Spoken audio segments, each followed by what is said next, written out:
A Shukkur, താങ്കളുടെ അഖിലേന്ത്യാ അധ്യക്ഷന് അക്രമരാഷ്ട്രീയത്തിൻ്റെ പേരിൽ പോലും CPM-നോട് വിമർശനമില്ല കേരളത്തിൽ ഈ തെരഞ്ഞെടുപ്പ് കാലത്ത്.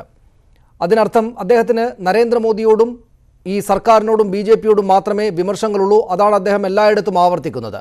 അതിനർത്ഥം നരേന്ദ്രമോദി വിരുദ്ധ രാഷ്ട്രീയം പറയുന്നത് ആരായാലും, അതിപ്പോൾ CPM-കാരനായിക്കോട്ടെ, CPI-കാരനായിക്കോട്ടെ, ഇടതുപക്ഷക്കാരനായിക്കോട്ടെ, കോൺഗ്രസ്സുകാരനായിക്കോട്ടെ, ആരാണെങ്കിലും ഈ മോദി വിരുദ്ധ രാഷ്ട്രീയം നന്നായി പറയുന്ന ആളുകളെ വിജയിപ്പിച്ചേക്കൂ എന്നൊരു ആഹ്വാനമല്ലേ അദ്ദേഹം യഥാർത്ഥത്തിൽ CPM-നെ വിമർശിക്കാതെ കേരളത്തിൽ നടത്തിക്കൊണ്ടിരിക്കുന്നത്?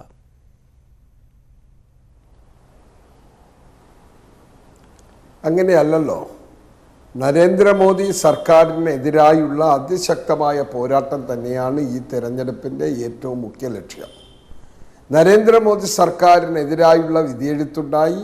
ആ വിധിയെഴുത്തിലൂടെ നരേന്ദ്രമോദി സർക്കാരിനെ താഴെയിറക്കി RSSൻ്റെയും സംഘപരിവാറിൻ്റെയും കഴിഞ്ഞ കാലങ്ങളിൽ BJP കഴിഞ്ഞ 5 വർഷക്കാലമായി നടത്തിയ ആ കിരാത ഭരണം അവസാനിപ്പിക്കപ്പെടണം. ഒരു മതേതര ജനാധിപത്യ സംവിധാനം നമ്മുടെ രാജ്യത്തുണ്ടാകണം.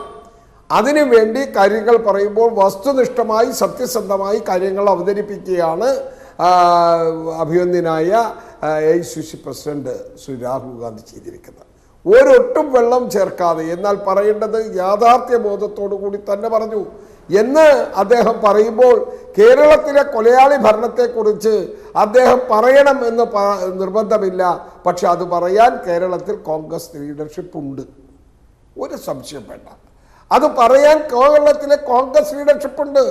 കേരള ഭരണത്തിനെതിരായുള്ള ഒരു വിധിയെഴുത്തായിട്ട് അഖിലേന്ത്യാ കോൺഗ്രസ് അധ്യക്ഷൻ അതിനെ കാണുന്നില്ല. പക്ഷെ കഴിഞ്ഞ 3 വർഷക്കാലത്തെ കിരാതമായ ഭരണം കേരളത്തിലും നടക്കുന്നു. കൊലയാളികളുടെ ഭരണമാണ്, കൊലപാതകമാണ് എന്ന സന്ദേശം എല്ലാ പ്രസംഗങ്ങളിലും അദ്ദേഹം നടത്തിയിട്ടുണ്ട്. അത് കേരളമും LDF ആണ് എന്ന് പറഞ്ഞിട്ടില്ലെന്നേ ഉള്ളൂ. രാജ്യത്തെ വയലൻസിനെതിരാണ്, രാജ്യത്തെ അക്രമ പ്രവർത്തനങ്ങൾക്ക് രാഹുൽ ഗാന്ധി എതിരാണ്, രാഹുൽ ഗാന്ധിയുടെ പാർട്ടി എതിരാണ് എന്ന് വ്യക്തമായി തൻ്റെ പ്രസംഗത്തിലൂടെ ആ സന്ദേശം പുറത്തേക്ക് കൊടുത്തിട്ടുണ്ട്. അതിനകത്ത് ഒരു തരത്തിലുള്ള ലോഭവും ശ്രീ രാഹുൽ ഗാന്ധിയുടെ ഭാഗത്ത് നിന്നുണ്ടായിട്ടില്ല.